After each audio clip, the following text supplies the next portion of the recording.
असुरांची या धारा कोठे रोमांच शरीरा. परमात्म्याचं दर्शन झालं की काय होतं, अष्टसात्विक भाव त्या ठिकाणी जागृत होतात.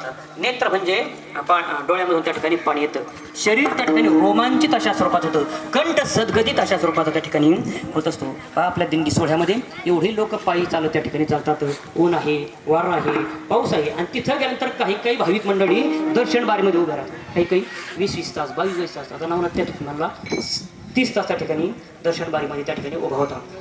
37 तास एवढा दर्शन बारीमध्ये, म्हणजे एवढा त्रास सहन करून. पण जेव्हा परमात्म्याचं दर्शन होतं, परमात्म्याचं मुख पाहिलं तर त्यावेळेस माणसाचा सर्व जो शीन भाग आहे तो काय होतो, गेला जातो, हलका अशा स्वरूपात होतो. भाग गेला, शीन गेला, अवधा झाला आनंद, अशी त्याला काय होते, त्या ठिकाणी आनंदाची अवस्था त्या ठिकाणी निर्माण होते. आणि प्रेमाने त्या ठिकाणी झालं, महाराज देवाचं दर्शन झालं का, दर्शन झालं का, मग त्या ठिकाणी जे भाव झालं होतं त्यामध्ये अष्टसात्विक भाव विठ्ठल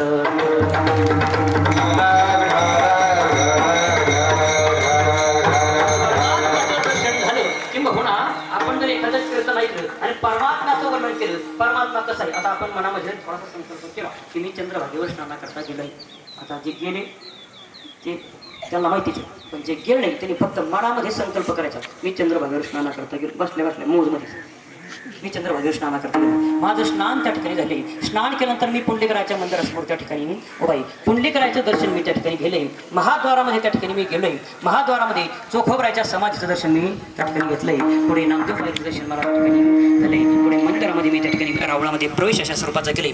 प्रवेश केल्यानंतर तिथे मला गरुड खांब दिसला आणि त्या गरुड खांबाला मी काय केलं, कडकडून अशा स्वरूपाची मिठी मारली. पुढे त्या ठिकाणी गेलो, वेद भगवंताचं दर्शन मला त्या ठिकाणी झालंय. आणि मग पुढे परमात्म्याचं दर्शन झालं. परमात्मा कोटी ब्रह्महत्या मुख पाहताती, कोट्यवधी ब्रह्महत्येचं पातक असेल तर परमात्म्याच्या दर्शन काय होतं, नाहीशा स्वरूपात होतं. परमात्म्याच्या चरणावर मी माझं डोकं ठेवलं आणि मला तेथून डोकं उचलण्याची अजिबात अपेक्षा देखील होईना.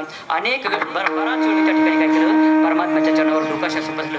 परमात्म्याच्या मुखाकडं मी सारखं त्या ठिकाणी पाहत राहिलो. परमात्मा कसा आहे, सुंदर ते ध्यान उभे विटेवरी करकटावरी ठेवण्या, तुळशी हार गळा कासे पितांबर आवडे निरंतर हे ध्यान. त्या परमात्म्याचं रूप मला सारखं माझ्या डोळ्यासमोर दिसावं असा भाव माझ्या मनामध्ये काय झाला, जागृत झाला. हे जे ह्यावेळेस मनामध्ये आपला भाव येतो त्यावेळेस काय होतं, कंठ सद्गदित अशा स्वरूपाचा होतो, नेत्रामधून अश्रू त्या ठिकाणी वाहू लागतात, शरीर रोमांचित अशा स्वरूपाचा होतो. म्हणून महाराज कंठी प्रेम दाटी लोटे हृदयी प्रगटे राम, ही अवस्था प्राप्त होते, ही स्थिती त्या ठिकाणी प्राप्त होते.